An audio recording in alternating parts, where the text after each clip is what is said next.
mesdames et messieurs et bienvenue à vous dans votre émission Ma famille, ma vie. Alors on est le lundi 19 février 2024, on est en direct avec vous sur Canal Algérie pour 60 minutes, 1 heure de direct jusqu'à 11h30. Aujourd'hui nous allons parler des enfants avec un potentiel intellectuel élevé, important. Et oui, on va essayer de comprendre les enfants à haut potentiel. Alors on les nomme souvent enfants précoces, enfants surdoués, enfants HPI, haut potentiel intellectuel ou EPI, enfants intellectuellement précoces. Ces termes désignent tous des enfants capables de performances intellectuelles hors du commun. Alors comment les repérer, comment les accompagner? On en parle aujourd'hui avec nos spécialistes. J'ai le plaisir de recevoir Madame Amina Beloushrani. Vous êtes coach de vie, conseillère familiale. Bonjour et merci d'avoir accepté notre invitation. Bonjour, toujours aussi heureuse d'être parmi vous. Mais nous aussi. Avec nous aussi Madame Nisserine Selman. Vous êtes orthophoniste. Bonjour et merci d'avoir accepté notre invitation. Et psychologue aussi. Et psychologue aussi.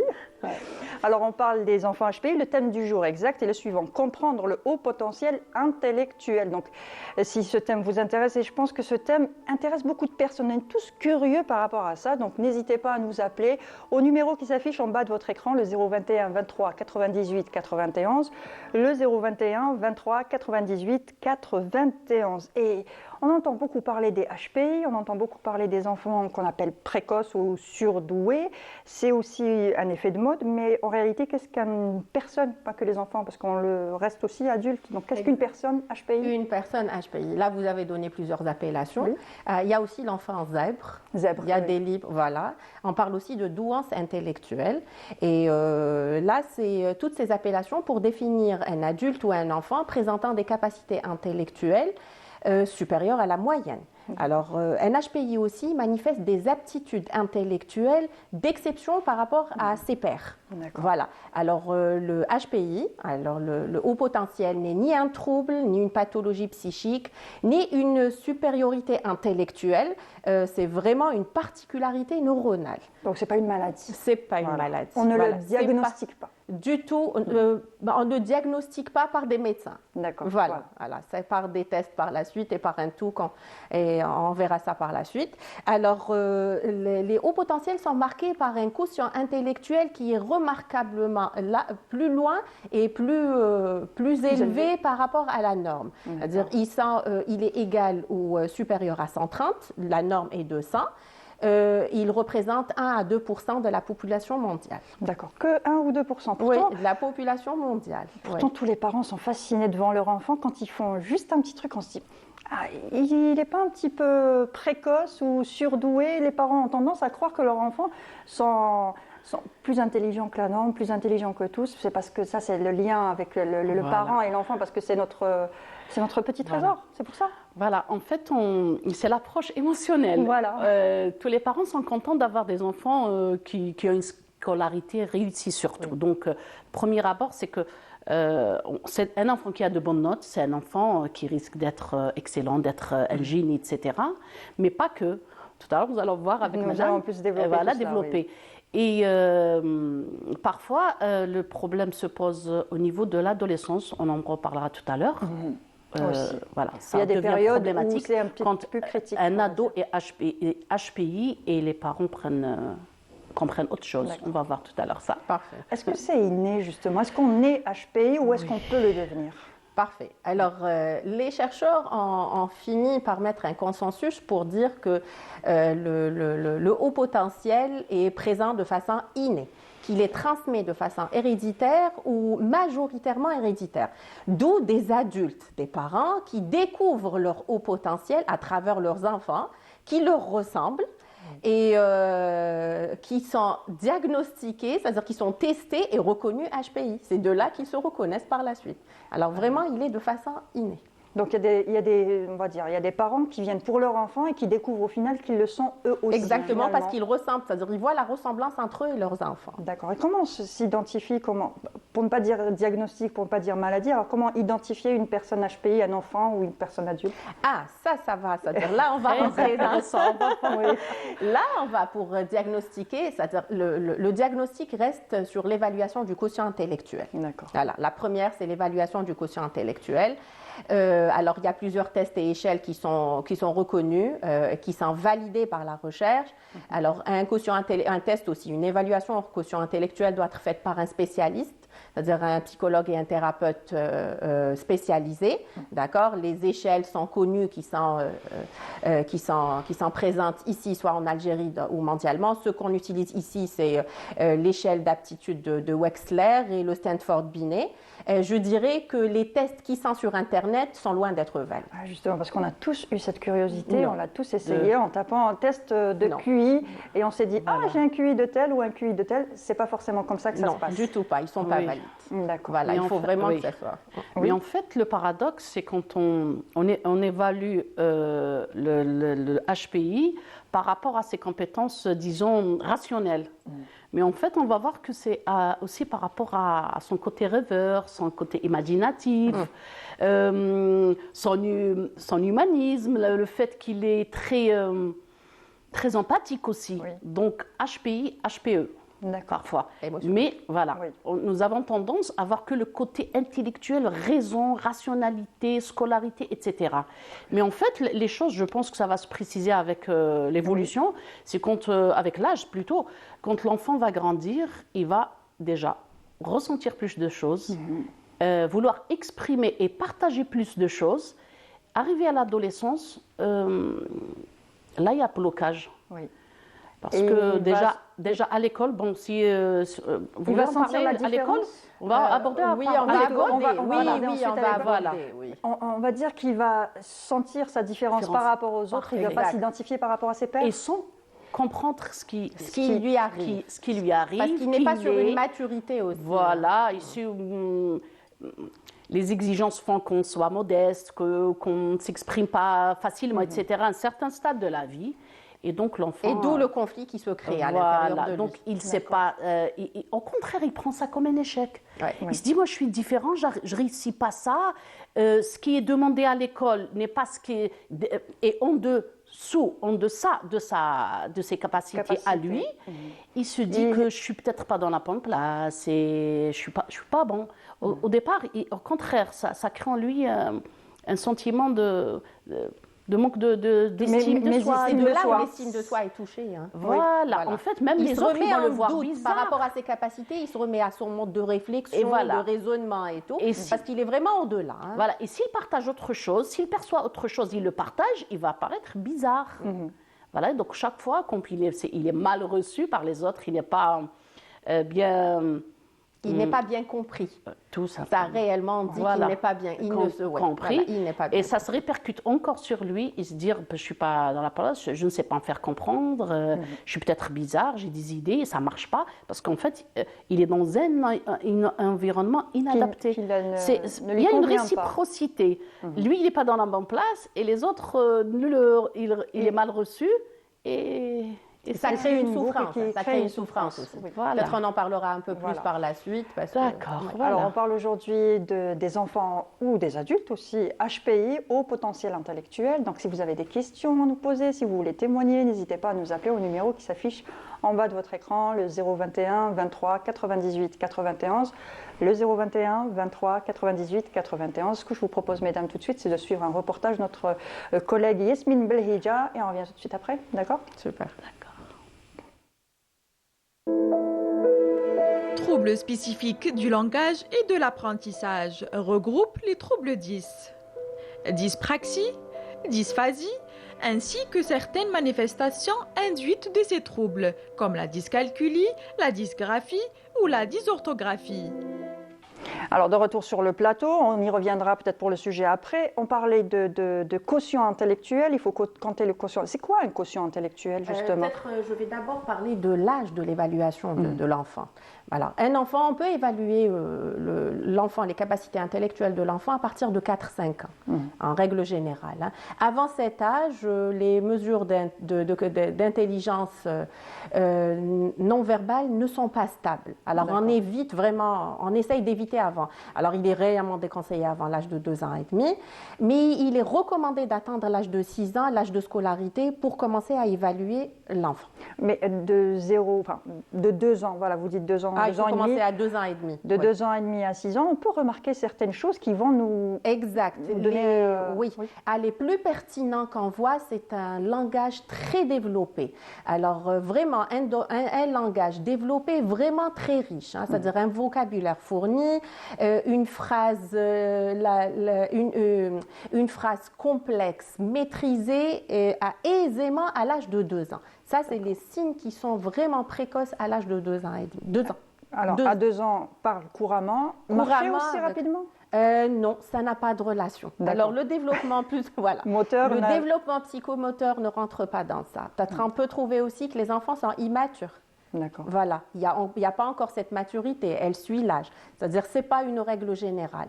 Et ce n'est pas lié systématiquement. Le point pertinent, c'est le développement du langage. Du langage, voilà, du vocabulaire fourni et de la structure de la phrase qui est vraiment développée. D'accord, et à 6 ans, on peut à ce moment-là tester un enfant. Il est recommandé 6 ans meilleur, à l'âge scolaire. Parce que c'est à l'âge scolaire où on commence réellement à voir cette différence qui est entre les enfants. Exactement, pour pouvoir accompagner cet enfant pendant sa scolarité, parce que sa scolarité n'est pas aussi simple. Elle n'est pas aussi simple. On dit qu'il y a des parents qui me viennent en consultation, ils me disent « Ah, super, quand on fait l'évaluation, mon fils est haut potentiel. » Ah, je leur dis ne soyez pas très contents parce que... Ce n'est pas synonyme de réussite Non, scolaire. ce n'est pas synonyme de réussite et ce n'est pas vraiment synonyme que cette personne-là, que cet enfant-là va se développer vraiment bien parce qu'il y a le côté sociable par la suite. Est-ce qu'il a du mal justement à se sociabiliser avec les autres, vu la différence, c'est ça? Oui, beaucoup. Oui. En fait, déjà, au stade de la scolarité, au stade primaire déjà, l'école primaire, déjà, les enfants sont plus critiques, etc. Donc, il est bizarre, il est jugé. L'enfant déjà au primaire, il est jugé. Et s'il fait une remarque, donc, il est juste stigmatisé déjà, au départ. On va reprendre dans un petit moment. Nous avons déjà un appel. Nous avons Farida qui nous appelle de Tizi Ouzou. Bonjour Farida. Bonjour. Bonjour, ça va? J'espère que vous allez bien. Très bien, merci. Alhamdoulilah. J'ai une fille en 2e année primaire. D'accord. Elle est excellente, elle est bien, elle est bonne, que ce soit en éducation, que ce soit dans les études. D'accord. Mais malheureusement, l'enseignante, à chaque fois que ma fille fait juste une petite bêtise, l'enseignante lui dit ne fais pas de bêtises parce que tu es la dernière parmi tes camarades. D'accord. Après, ma fille, ça lui touche. Oui, c'est tout à fait normal. Oui. Et est-ce qu'elle a de bonnes notes? Ça se passe bien à l'école? Elle a besoin de réviser à la maison? Bonne note. Elle a une moyenne de 9,47. C'est elle la première dans sa classe, en premier trimestre. D'accord. Donc, au premier trimestre, elle avait la meilleure note, donc la première de la classe, mais sa maîtresse lui disait « Arrête tes bêtises, tu es la dernière », c'est cela? Mais ma fille, ça lui touche, même si j'essaie de lui comprendre, donc en quoi, non, elle est la meilleure, elle est la bonne par rapport à les autres, n'écoute pas l'enseignante, mais toujours, elle fait de mal. D'accord. Et elle a besoin de réviser, d'apprendre à la maison, ou c'est plutôt facile pour elle? Non, toujours, elle compte sur elle. Oui.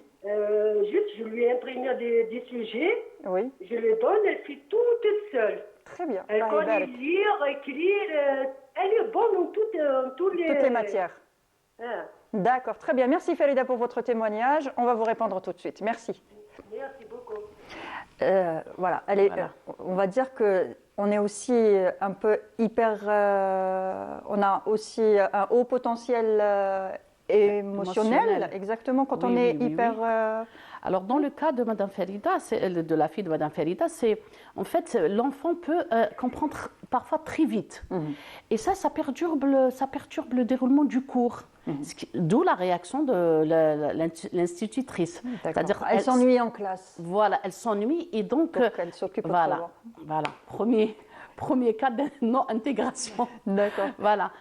Donc l'enfant, il comprend très vite. Parfois, il pense que le cours, lui, il voit la flèche, elle monte très vite, il a la solution très vite. Donc le cours traditionnel ne lui sied pas. Ne lui sied pas, d'accord. Voilà. Là, je dirais aussi, parce que l'enfant, à un certain moment, il doit se fier à des règles. Voilà, et c'est à l'enseignant, lui, de pouvoir mettre les règles en classe. Même si c'est des enfants, il y a des enfants qui prennent rapidement l'information, qui l'assimilent et qui veulent passer à autre chose. Là, c'est à l'enseignant de faire cette adaptation en classe. Mais ça ne veut pas dire qu'il est au potentiel non plus. Du moment, revenons à notre sujet. Mais un enfant au potentiel peut s'adapter justement aux règles qu'il y a en classe. C'est difficile pour lui. C'est difficile pour lui. C'est difficile pour lui. Un haut potentiel, d'ailleurs, il s'ennuie à l'école. Oui. Il peut ne rien apprendre, ne rien assimiler, et on peut trouver aussi un décrochage scolaire assez facilement. D'ailleurs, c'est des enfants qui par la suite sont présents ou sont absents carrément en classe. Et s'il est rejeté, il fasse retirer lui-même du groupe.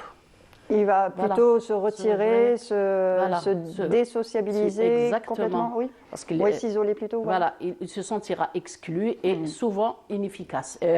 Paradoxalement, il se sentira inefficace. Alors, ce que je vous propose tout de suite, c'est voir le reportage de notre collègue Yasmine Belhedja, et on revient tout de suite après.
Qu'on parlait de QI, quotient intellectuel, mais qu'est-ce que ça veut dire au juste, quotient intellectuel? Alors, le quotient intellectuel, c'est une mesure du fonctionnement intellectuel.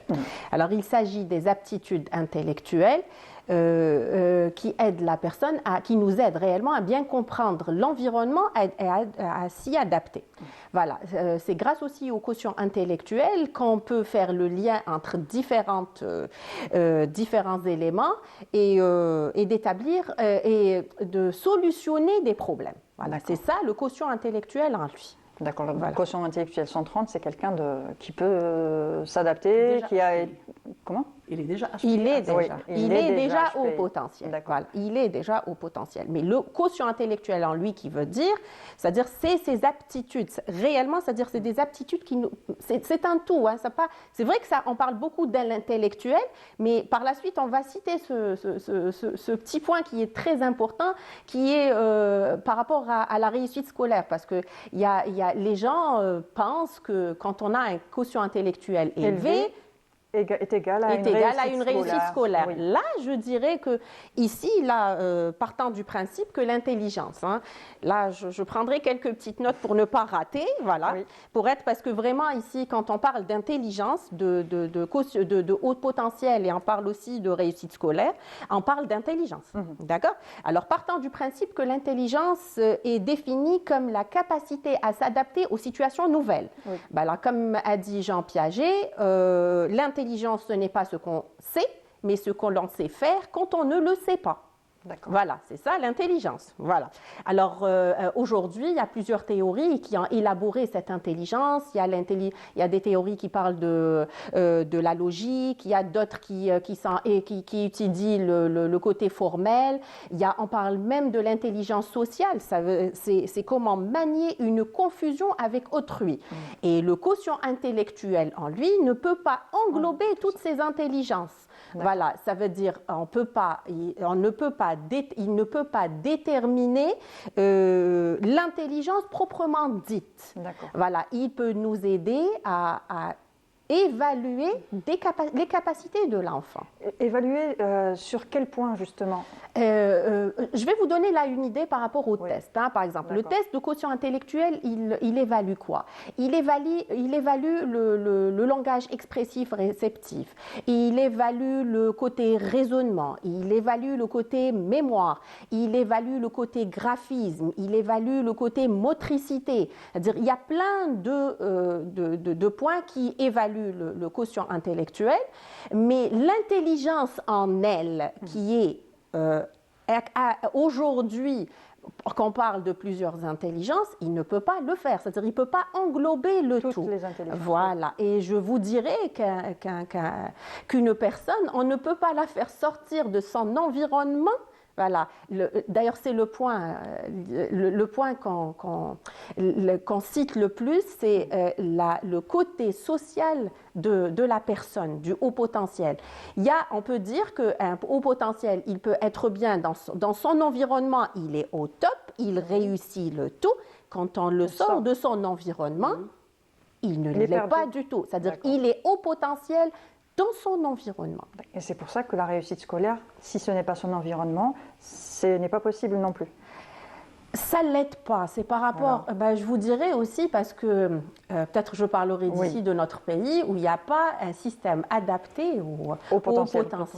Là, on essaye de trouver des façons avec les enseignants, avec les directeurs d'école et tout, mais c'est des enfants qui sont réellement lésés. Moi, je vous dirais, en consultation, c'est-à-dire l'année passée ou celle d'avant, on était passé sur la chaîne 3, réellement sur ce sujet-là, et on a reçu plusieurs. Les deux que j'ai reçus, ils sont carrément partis à l'étranger. Voilà. On a commencé par leur faire passer une première classe, mais toujours est-il, l'enfant n'est pas arrivé à s'adapter au système scolaire.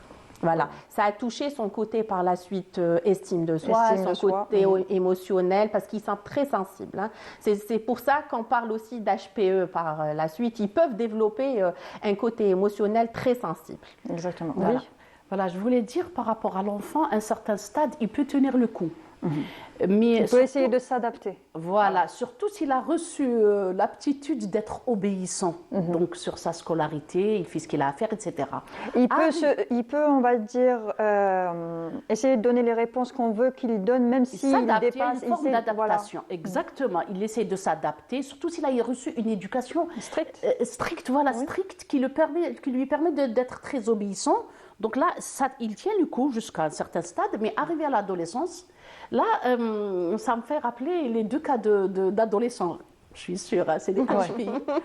Et bien, une personne, elle est déjà en France, elle est partie faire ses études là-bas, et l'autre lui dit, maman, moi, je ne reste pas ici. Moi, je ne me retrouve pas. En fait, réellement, à l'adolescence... Ce serait pas mieux essayer d'accompagner justement ces personnes-là, parce qu'il est toujours possible de les accompagner, de les aider à voir les choses autrement. Oui, c'est une richesse d'avoir des citoyens au potentiel. Justement, c'est un plus adéquate en fait. Mais arrivé à l'adolescence, moi, je voudrais noter juste un point. L'adolescent s'exprime beaucoup plus, il a plus conscience de ce qu'il ressent, de ce qu'il est, etc. Mais en parallèle, généralement, les parents, ils pensent avoir un adolescent difficile. Oui. Donc, on pense à cette période un petit peu charnière qui est un petit peu compliquée. On ne parle pas de crise d'adolescence parce que ce n'est pas une crise, c'est une période qui est difficile peut-être, où l'enfant essaie de se retrouver. Ça donne le nom d'une crise. Voilà, exactement. Donc, du coup, c'est encore plus compliqué quand on est HPI. Voilà, je me rappelle, j'ai eu un cas d'une adolescente, mais franchement, je vous dis, je passais 2 heures. Parfois, c'est pour une petite question, je passais 2 heures avec elle au téléphone. Elle est très intéressante. Bon, mais elle me dit, je ne supporte personne autour de moi. moi. Sa maman, elle me dit, elle est trop dans l'exagération. Mais non, elle ressent des choses différemment. Elle est très humaniste, très juste, etc. Elle lui dit, moi, je ne peux pas survivre ici. Je pars, bon, dans son bras.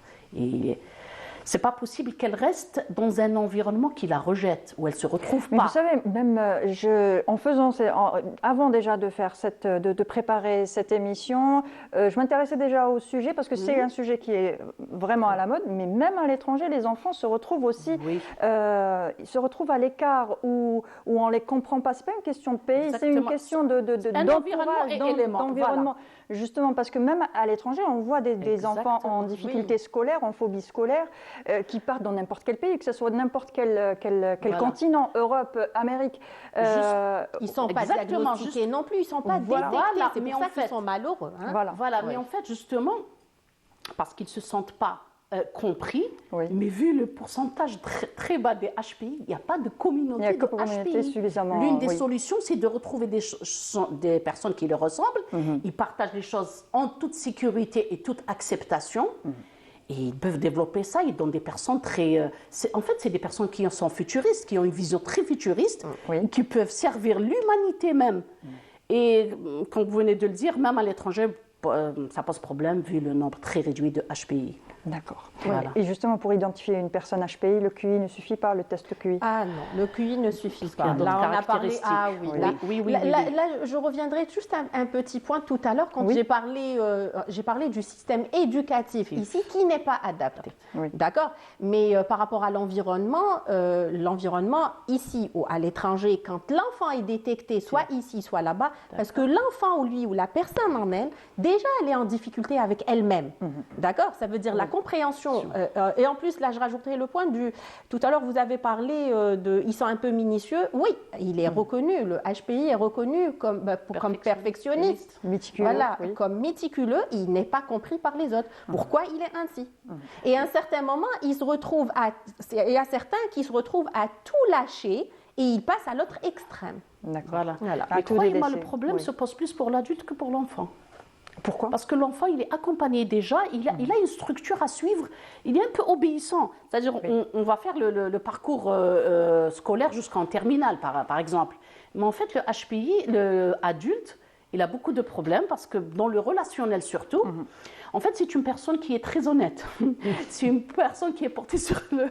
Qui n'a pas de filtre, qui dit tout comme elle le pense. Qui est très logique. Qui est très logique, qui voit autre chose, qui a une vision futuriste et qui n'est pas dans la transaction, disons, presque commerciale. Donc, elle se fait duper, elle se fait avoir et ça se retourne contre elle. Elle va se dire, voilà, je ne suis pas efficace, tout compte fait, je ne suis bonne à rien, etc. Et donc, dans la vie professionnelle, ça pose énormément de problèmes.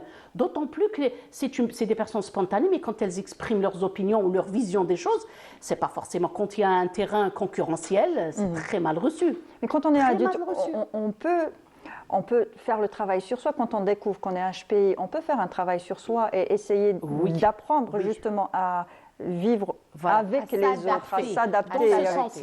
Dans ce sens-là, il faudrait découvrir qui nous sommes, par exemple, et connaître les autres aussi, qui ne sont pas aussi humanistes, aussi idéalistes qu'eux, aussi artistes, aussi délicats que ces personnes HPI.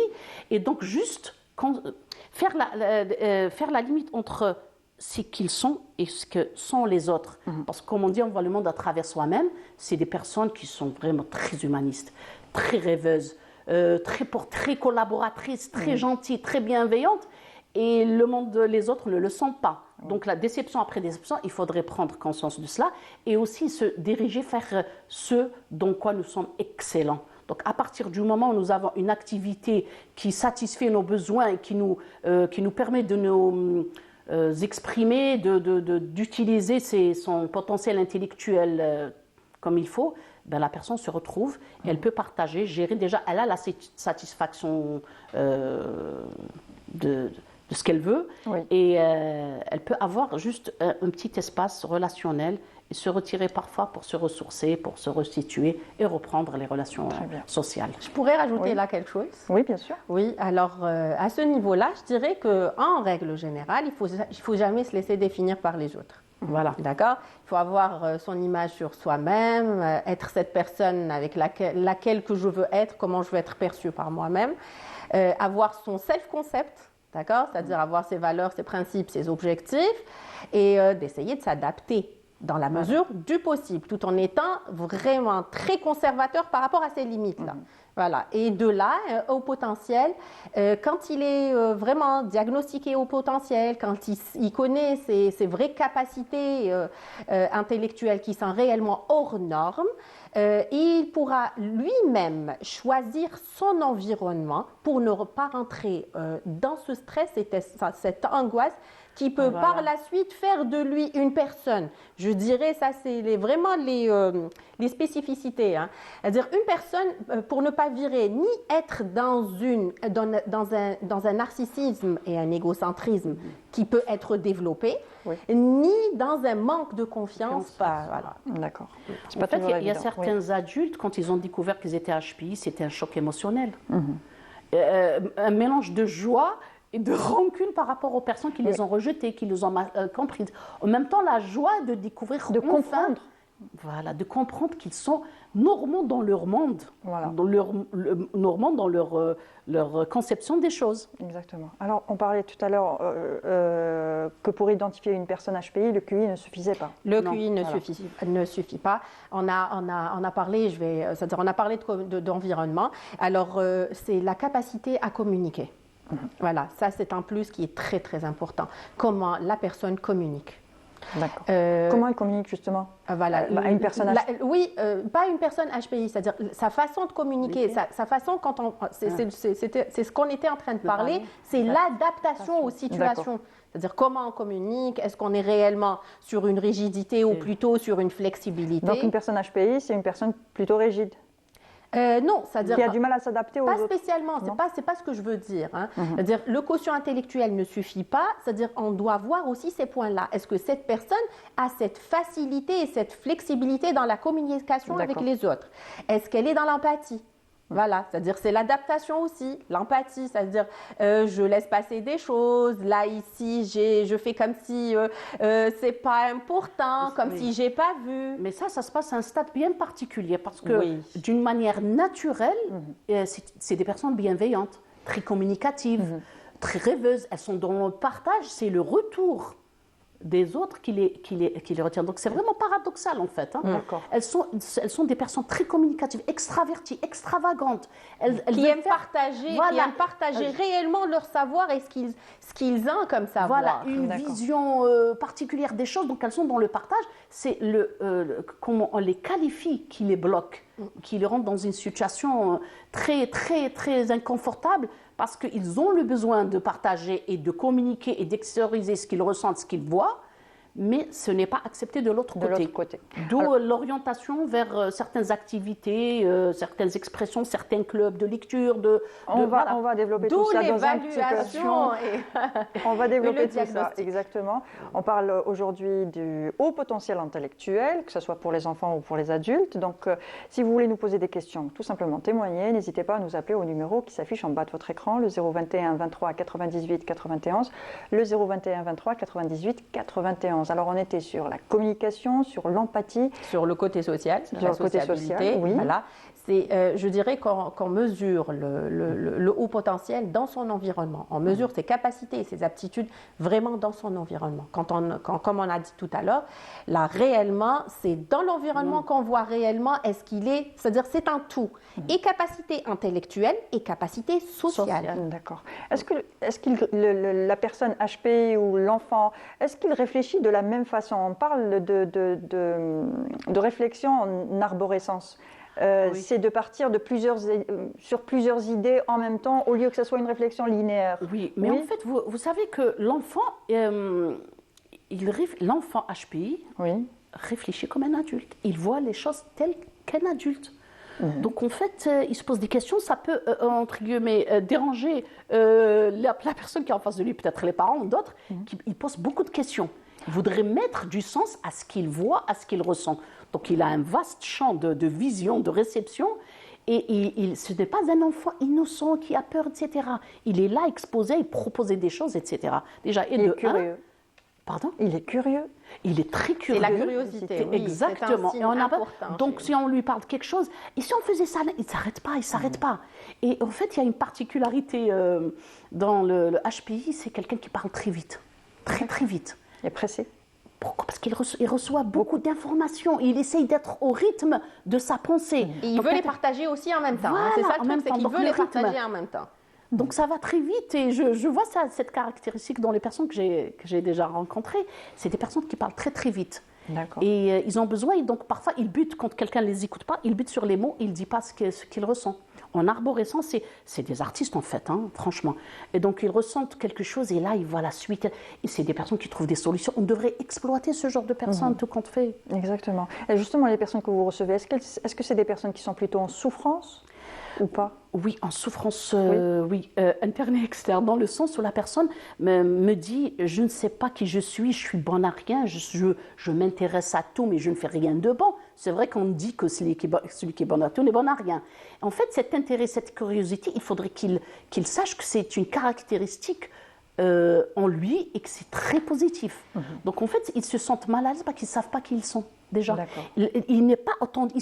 La personne ne se sent pas authentique. Parce que- Si elle doit, Oui, allez-y, oui. pardon. Si elle doit épouser la norme Oui. pour être acceptée, il ne va pas se sentir lui-même. Parce que la norme dit, voilà, un tel est Voilà. fort en maths, et Donc, il a fait des études et il est devenu comme il ça. vit un Et voilà. dilemme. Donc, du coup, il a un choix qui se présente devant lui où il est intéressé par plusieurs choses, mais il n'arrive pas à faire ce choix, c'est ça? Voilà. Où il veut s'intéresser à tout. Vous savez, connaissez tous Oui. la pyramide de Maslow. Oui. Donc, le besoin d'appartenance. En fait, il fait un choix. Et les choix ne l'arrangent pas toujours. Donc, où je me fais accepter, très bien, mais à leurs normes, où je suis moi-même et je suis seule. Ça, c'est un dilemme qu'il vit. Oui, c'est pas toujours évident. C'est de pas vivre toujours ça. évident, parce que l'homme est par nature grégaire, donc voilà. Par contre, s'il rejoint des personnes qui lui ressemblent, il pourra s'exprimer à l'aise et être accepté, donc vraiment... Et là C'est pas peut-être, lire. Oui. là peut-être on pourrait parler du développement de la personnalité. Oui. Ça, parce que quand on parle d'adolescents, quand vous avez cité vos adolescents, alors à l'adolescence, déjà, il y a ce conflit qui se crée à l'intérieur. Qui suis-je? Déjà, oui. Qui suis-je? Il y a ce conflit qui est en train de se créer entre l'image que l'adolescent, lui, veut de lui-même et l'image que l'autre veut construire de lui. C'est-à-dire, on commence par l'environnement, déjà, c'est les parents. Alors, par la proche, suite, oui. oui, c'est le plus proche. L'environnement familial. L'environnement familial, voilà. Il y a déjà ce conflit-là, c'est-à-dire on est déjà sur un autre problème. Alors un ado HPI, il y a d'autres préoccupations qui sont présentes, c'est-à-dire déjà qu'il était en conflit depuis le jeune âge avec les capacités qui ne sont pas déjà vraiment reconnues. Et avec l'adolescence, avec ce conflit qui se crée avec sa personnalité. Voilà. Et d'où le travail sur la personnalité à l'âge. C'est-à-dire le diagnostic est très bon. Au contraire, c'est-à-dire pour que l'enfant, que l'adolescent ou la personne en elle, plutôt l'adolescent, soit clair de qu'est-ce qui se passe à l'intérieur de lui. C'est-à-dire, il sera là, j'ai ces capacités-là, là, je les mettrai de côté. À un certain moment, je me connais, je sais ce que c'est. C'est-à-dire, c'est toutes des informations qui doivent être données à l'adolescent pour qu'il comprenne son cas. Et par la suite, on travaillera réellement sur la personnalité pour qu'il s'accepte en tant qu'HPI et qu'il accepte cette période qui est en train de passer pour construire sa personnalité. De là où on va travailler sur son image de lui-même. Ça se passe sur 3 sphères différentes, personnelle, familiale et sociale. Donc il faudrait vraiment comprendre, et les parents en premier lieu comprendre qu'ils sont en présence d'un HPI qui doit l'aider vraiment à se définir et développer son potentiel aussi. Puis donc dans le familial, ça va être plus apaisant et ça va se répercuter sur le social et aller là où est sa place surtout. Et comment l'accompagner justement quand on découvre que son enfant est HPI, qu'il est à l'école, les HPI, bon, il s'ennuie un peu à l'école, mais qu'est-ce qu'on peut lui... Ils arrivent à avoir de bonnes notes quand même, avoir une bonne scolarité quand même. Hein. Oui, parce que ça peut aller, ça peut soit, c'est obligatoire, ça marche ou ça marche pas, c'est comme ça que ça fonctionne ou Non. Non. Oui, en fait, l'adolescent commence à comprendre ce qui lui arrive et découvrir ses capacités intellectuelles. Et donc, il s'en sert. D'accord? Il se dit, oh, ok, si vous voulez une bonne scolarité, je suis capable de le faire, je le fais. Mais en parallèle, je ressens et je vois autre chose. Je vois les choses différemment. Donc, dans la famille, maman ne me comprend pas, papa ne me comprend pas, mais bon, généralement, les frères, ils s'entendent, ils disent, t'es un peu foufou, mais je t'adore. Oui. Parce que c'est des personnes très bienveillantes et tout. Mais si les parents accompagnent leurs enfants, nous allons avoir une personne magnifique. Comment les accompagner, justement? Justement, croire ce qu'ils ressentent, les écouter, savoir ce qu'ils ressentent, connaître, savoir ce que c'est que le Communiquer HPI. en permanence. Non, mais aussi savoir avec d'abord ce que veut dire un lui. HPI. Et leur expliquer Voilà, j'ai vu ça. beaucoup de parents dire mon enfant, mon ado est juste impossible, je ne le gère pas. Mais bien sûr, je lui parle de ça, il voit autre chose, etc. Il me contredit. Parfois, on le juge sur le fait qu'il veuille s'affirmer. Et donc, pour les parents, c'est une désobéissance. En fait, c'est très chirurgical, je vais vous dire, franchement. Le relationnel, dans le cadre de l'adolescence, c'est très... Donc, il faudrait que les parents sachent ce que veut dire un HPI, d'accord? L'écouter, le comprendre, les laisser s'exprimer, peut-être l'aider à avoir un projet de vie, par exemple. Donc, lui dire juste qu'il faut avoir le bac, forcément, et on va voir dans quoi un décret. L'emmener voir d'autres personnes dans certains domaines intellectuels, artistiques. Et petit à petit, la personne va se former quand même. Quand on est accompagné, ça fait des miracles. Là, je pourrais rajouter aussi, c'est-à-dire communiquer en permanence avec lui. Il faut garder toujours cette communication et il faut l'encourager à exprimer ses émotions et ses sentiments. D'accord. Il faudra aussi le rassurer par rapport à sa différence, c'est-à-dire il faudra lui dire, vraiment mettre le point sur les différences de l'enfant et l'encourager ses réussites. Il faudra faire preuve de bienveillance pour ce qu'il se sente en confiance et c'est de là qu'on va travailler réellement sa confiance en lui. D'accord. Et comment occuper un HPI qui est tout le temps curieux, qui a tout le temps envie d'apprendre, quand il n'a pas besoin de réviser pour avoir de bonnes notes, donc il a beaucoup de temps de libre. Voilà. Donc à ce moment-là, il faut l'occuper. Se diriger plus vers des activités sportives, physiques, ou se diriger plus vers des activités plutôt intellectuelles, faire du théâtre, faire de la musique, faire autre chose, du dessin. Voilà, pour l'occuper, il ne faut pas s'occuper, il faut être libre pour l'écouter d'abord.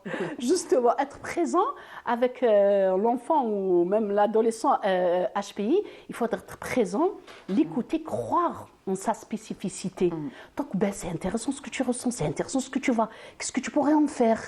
Et donc, l'écouter, le laisser s'exprimer, donner naissance à cette arborescence.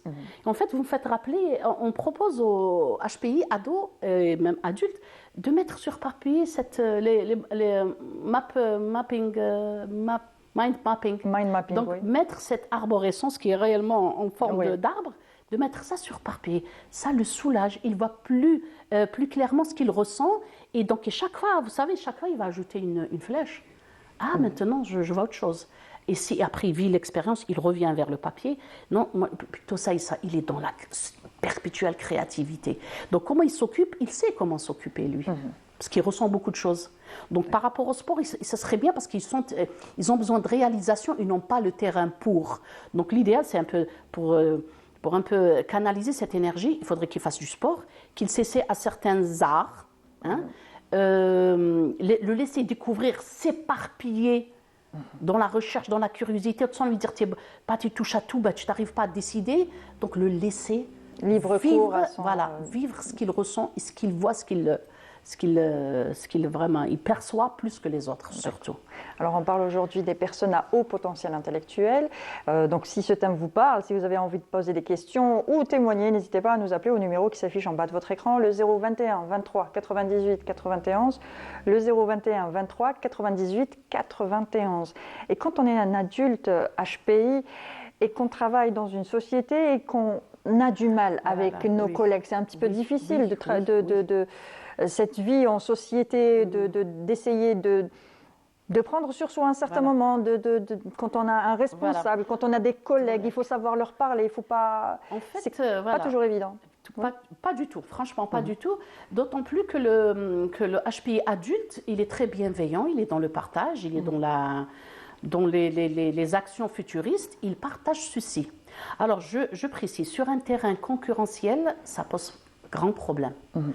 Alors d'abord parce qu'il est mal perçu, franchement disons-le, par des sobriquets, zouars, tout ce qu'on veut, prétentieux, il veut plus parce qu'on ne croit pas en son intention bonne intention de bien faire faire, bien les choses simplement. uniquement et de le faire pour la majorité, pas forcément pour soi. Parce qu'ils acquièrent avec le temps, ils acquièrent une confiance en soi et c'est très mal perçu. Pourquoi il est si voyant? Pourquoi il est si extravagant?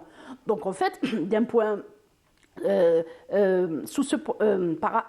à partir du moment où la personne, elle s'assume, ça pose problème dans un terrain. D'un autre côté, comme elles sont bienveillantes, elles sont de le partage, etc., on les exploite. Donc la personne se voit, elle est là, elle est toute contente, à un certain stade, elle est toute contente de faire ce qu'elle ressent, ce qu'elle aime. Mais à un certain moment, Elle se rend compte je de n'ai la- rien fait pour moi, je n'ai rien fait. Donc en fait, il est préférable pour ce genre de personnes d'avoir une activité libérale ou très cadrée, par exemple l'échange. Quand on est maître de ses actions, de son métier, je sais ce que je fais, mais toujours pour les autres, hein, toujours. Donc on est dans les psys, les coachs, les artistes, les écrivains, voilà, l'accompagnement, parce qu'on est en contact avec l'autre et c'est très épanouissant pour la personne quand elle est dans le partage, quand elle est dans la proposition d'idées nouvelles, de solutions, parce que c'est des personnes qui trouvent solutions. En fait, vous me faites rappeler maintenant, même dans la vie familiale, ça pose problème. Mais justement, j'allais Parce y que c'est la venir. personne pour qui elle se prend, elle trouve toujours des solutions. J'allais y venir. Dans le couple, j'imagine que dans le couple aussi, ça ne doit pas toujours être C'est meneur, évident. hein. Il se retrouve comme meneur. Un adulte au potentiel peut se retrouver comme meneur. Et voilà, c'est-à-dire c'est lui qui connaît, pour lui ça se passe comme ça, alors c'est logique, ça doit se passer de cette façon. Alors il est toujours perçu comme le parent critique de la famille. Il est un peu leader en fait. Oui, c'est le leader. Il est leader. En fait, voilà, d'où le choix du D'un conjoint adéquat. Quoi. D'ailleurs, ils vont beaucoup plus là sur l'entrepreneuriat. Hein. Les études ont montré qu'ils sont beaucoup plus sur l'entrepreneuriat que sur le guidé, salariat et tout. Vous savez que c'est des personnes qui prennent beaucoup de risques parce qu'ils ont une énergie à en revendre. Ils aiment explorer d'autres. Ils savent qu'ils sont capables de faire des efforts et de voir autre chose que l'état présent. Parce que je vois autre chose. Donc, ce sont des personnes qui mettent le prix fort pour vivre une expérience ou intellectuelle teintée d'humanisme, toujours. Hein. Donc, en fait, c'est vrai que même dans la vie familiale, c'est des personnes qui prennent du risque. Et si c'est par rapport au mari, le mari, il est plus posé, il sait où mettre son argent, où aller, il doit maîtriser ce qu'il fait. Si c'est une femme HPI, c'est un peu on va penser qu'elle est plus sensible, elle est juste femme. Dans l'émotionnel. Dans l'émotionnel, elle est juste femme. Femme, c'est-à-dire dans le sens où laissez-la s'exprimer, elle va rien faire par la suite. Mais en fait, non. C'est de là où il faut le travail sur la personnalité. Voilà. Travailler son côté rationnel et être une personne vraiment claire avec elle-même pour ne pas rentrer systématiquement dans les conflits et trouver autre chose à faire ailleurs, c'est-à-dire aller mettre cette énergie et ces capacités, ces aptitudes intellectuelles élevées ailleurs. Voilà. Et quand on est dans un milieu, c'est ça la spécificité, là, je dirais, d'une personne HP qui a travaillé sur sa personnalité. C'est l'adaptation par la suite. Je voulais revenir un peu sur l'enfant, c'est-à-dire comment occuper l'enfant. Moi, je dirais, parce que je reçois beaucoup d'enfants de ce genre, même que ça soit HPI ou que ça soit enfants normaux, il faut qu'on les accompagne réellement à faire leur choix, à exprimer ce qu'ils veulent, comment ils le veulent, à ne pas être sur cette rigidité de mettre un programme spécifique pour l'enfant, que ça soit HP ou non. Voilà, c'est-à-dire le HP, on le laisse parce qu'il a beaucoup plus de choses à vouloir débattre et essayer et tout, mais être avec lui, mettre un programme ensemble, le laisser vraiment, c'est-à-dire être ici à l'écoute, essayer de l'accompagner pour trouver quels sont les points d'intérêt. C'est-à-dire, il est beaucoup plus sur quoi? Sur un côté artistique, sur un côté... On essaye de toucher à tous les aspects, que ça soit sport, que ça soit intellectuel et tout. Je dirais aussi qu'il a besoin aussi d'externaliser cette énergie qui est excessive pour ne pas rester seulement dans la pensée. Voilà, par le sport. Le sport, je dirais... Il faut qu'il y ait un sport guidé, il faut qu'il y ait un sport libre aussi, parce que ça va aider à réellement externaliser et déplacer cette énergie qui le dérange et par moments on peut pas lui arriver. Là c'est le mot, hein, c'est le mot. Ils sont généralement hyperactifs aussi, les enfants qui sont l'hyperactivité légère. Non, ils sont non, pas hyperactifs, ils ont une hyperactivité, je vous le dis. Ils ont une instabilité. il y a une instabilité. Si on perd d'hyperactivité, là, ça va être différent. Parce que c'est vrai, il y a des enfants HPI, d'ailleurs, celui que j'ai reçu la semaine passée, je l'ai envoyé déjà en pédopsychiatrie parce que le TDAH, que ce soit trouble du déficit d'attention avec hyperactivité ou sans hyperactivité, il est diagnostiqué par des spécialistes, c'est-à-dire par des médecins. Voilà. C'est-à-dire ça fait partie, c'est la deuxième partie de notre côté. Les HPI peuvent avoir comme troubles associés. La dyslexie, par exemple? Pas toujours? Non. On n'est pas sur ça. Ils sont sur une capacité de lecture exceptionnelle.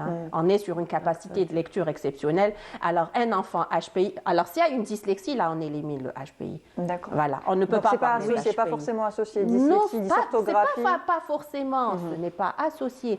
Il peut avoir des déclins, c'est-à-dire il peut ne pas réussir. Mais un des signes d'un haut potentiel, c'est la capacité de lecture à un très jeune âge. D'accord. La capacité à vraiment utiliser les chiffres et les lettres de façon vraiment maniable très précocement. Ça veut dire que ça n'a pas une relation avec... Peut-être il va rentrer plutôt parce que nous, on fait un mélange de temps à autre entre la dyslexie et entre l'échec ou les difficultés d'apprentissage. Non. Oui. Alors, dyslexie, il faut éliminer ça. Par contre, peut-être il peut avoir des difficultés scolaires par rapport à l'environnement où il n'a pas été compris dedans. Voilà. Très bien. Merci, mesdames, pour avoir participé à ce débat. Alors, je rappelle, madame Amina Bouloujrani, vous êtes coach de vie, conseillère familiale. Bonjour. Merci d'avoir participé avec joie à l'émission. Et madame Céline Silman, vous êtes orthophoniste. Merci aussi à vous d'avoir participé à ce débat. Et tout de suite, nous passons à la rubrique de Wahida Salim Chif, juste après ceci. ونحلف لك بيمين نفديك بدمي الغلي يا أرض فلسطين قسما بالله العلي وربي العالمين يعي على مكيلاني وجبالك حرين قسما بالله العلي وربي العالمين يعي على مكيلاني وجبالك حرين يعي على مكيلاني يا أرض صلاح الدين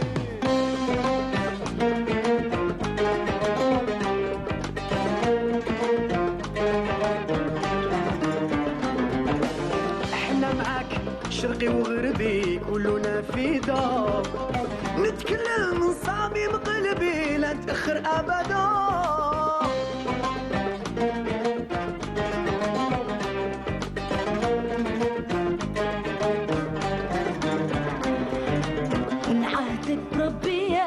ودم الشهداء للفتح وطني وشعبي هم المسببين. إيه تحيا فلسطين. نهدي لك روحي ومالي ونحلف لك بمين نفديك بدمي الغالي يا أرض فلسطين قسما بالله العالي وربي العالمين يا يعلمك هلالي وجبالك حرين قسما بالله العالي وربي العالمين يا يعلمك هلالي وجبالك حرين يا يعلمك هلالي يا أرض صلاح الدين.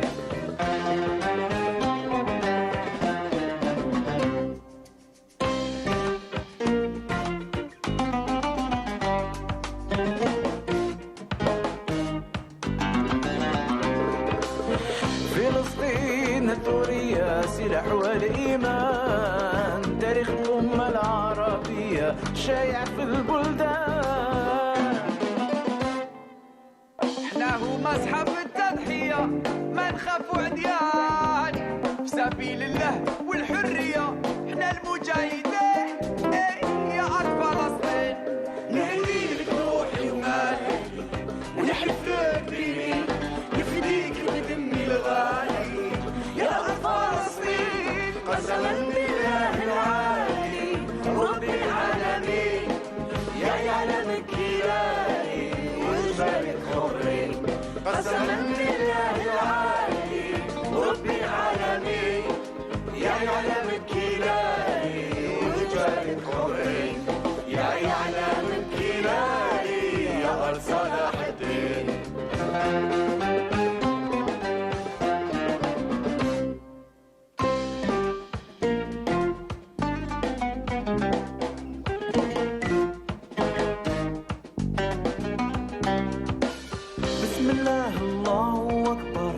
بلاد من الأديان لابد من حقيقة نصر نور عليه يبان قد ما يكون الظلم يتكسر بجاك يا رحمن يبقى ساقطنا الجبار مغمي من العينين تحيا فلسطين.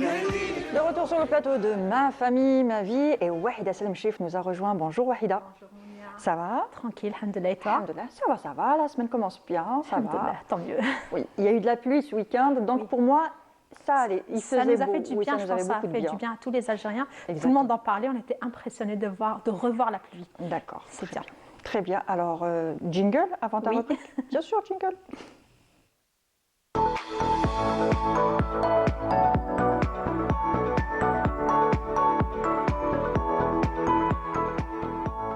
Wichel qui est dédié bien sûr à la Palestine comme à chaque fois et aujourd'hui tu nous Exactement. parles.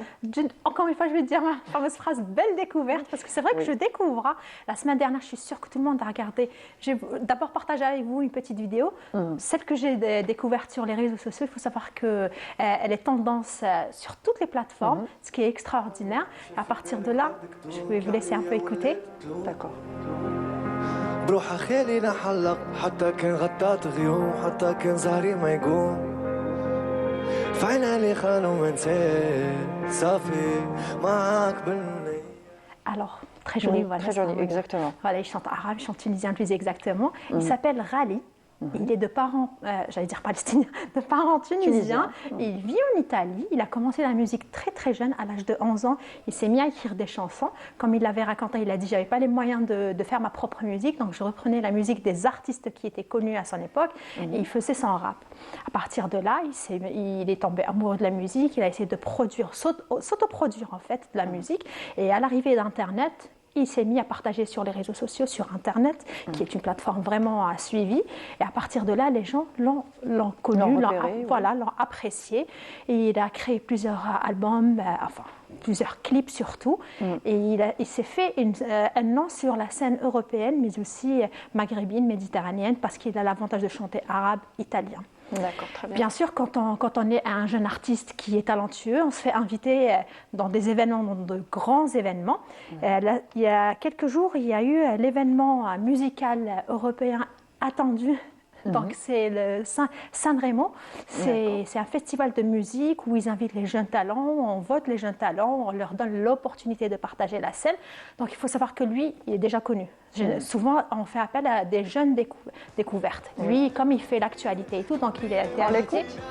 Portate un ospedale per un pezzo di terra o per un pezzo di pane non c'è mai pace. En italien là. Exactement. Très belle chanson. Oui, on a envie de danser, n'est-ce pas? Exactement. Voilà, donc il a commencé par chanter tunisien, ensuite une chanson du patrimoine italien, moitié un mix entre le tunisien et l'arabe, et cette chanson qui a fait le buzz.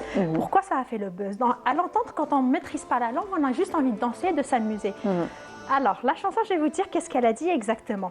Comment pouvez-vous dire que tout est normal ici? Tracer une frontière avec des lignes imaginaires, bombarder un hôpital pour une passerelle de terre ou un morceau de pain, il n'y a jamais de paix. Ça parle de Palestine. Exactement. Donc imagine Mounia, on se fait inviter sur un plateau suivi mondialement, on parle de Palestine. Déjà, dès qu'il est arrivé, il a annoncé la couleur. Donc il est rentré avec le kéfier, les paparazzis l'ont photographié et tout, c'était pour waouh.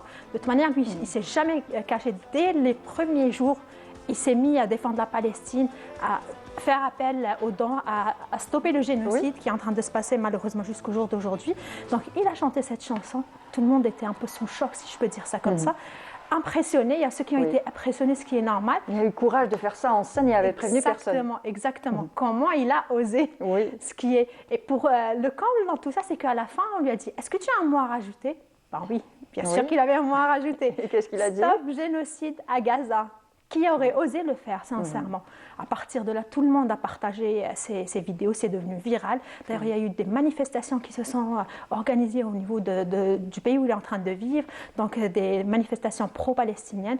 Malheureusement, il y a toujours des personnes qui contredisent ils essayent de contredire la triste réalité qui est en train de se passer, mais il faut savoir qu'il n'a jamais froid aux yeux, il n'a jamais peur. D'ailleurs, le lendemain, lorsqu'il a été un peu critiqué, il a partagé un message qui était vraiment touchant pour moi. Je dis, franchement, il est courageux. Il a osé de faire ça sur une chaîne nationale en direct, mais le lendemain, il ne s'est pas caché. Il est sorti encore une fois avec le kéfier, il a participé à des manifestations, et qu'est-ce qu'il a dit ? Je suis venue à San Remo pour transmettre un message. Je n'ai ni le rôle ni l'ambition de résoudre une question internationale. Mais si ma performance amène à réfléchir à l'inacceptable, c'est ma chanson. Si ma chanson jette de la lumière sur ce que l'on feint de ne pas voir, alors tant mieux. On ne peut pas aller au-delà. Il est nécessaire de prendre position car le silence ne doit pas être interprété comme un consentement. Exactement. Il a reçu des menaces, si je peux dire ça comme ça, en lui disant que voilà, dorénavant, sa carrière était foutue, ce genre de choses, qu'il n'allait plus pouvoir faire de scène. C'est comme ça qu'on menace les artistes en général. Malheureusement, mais quand on est face à une personne qui est convaincue de ce qu'il dit, qu'est-ce qu'il a dit ? Je m'en fous royalement. Arrêtez-moi si vous voulez m'arrêter. Ne m'invitez plus au plateau, télé et tout. De toute manière, moi j'ai commencé la musique sur Internet. J'ai déjà mon public, j'ai pas besoin de vous. Il a raison. Et il a raison. Merci pour cette découverte, avec plaisir, Wahida. Eh bien, je vous donne rendez-vous donc demain. On vous donne rendez-vous demain, c'est ça ? Demain, à 10h30 en direct sur Canal Algérie pour un autre numéro de votre émission préférée, j'espère. Ma famille, ma vie, sur votre chaîne préférée, Canal Algérie. Et tout de suite, je vous dis bonne journée avec le reste des programmes de Canal Algérie et au revoir.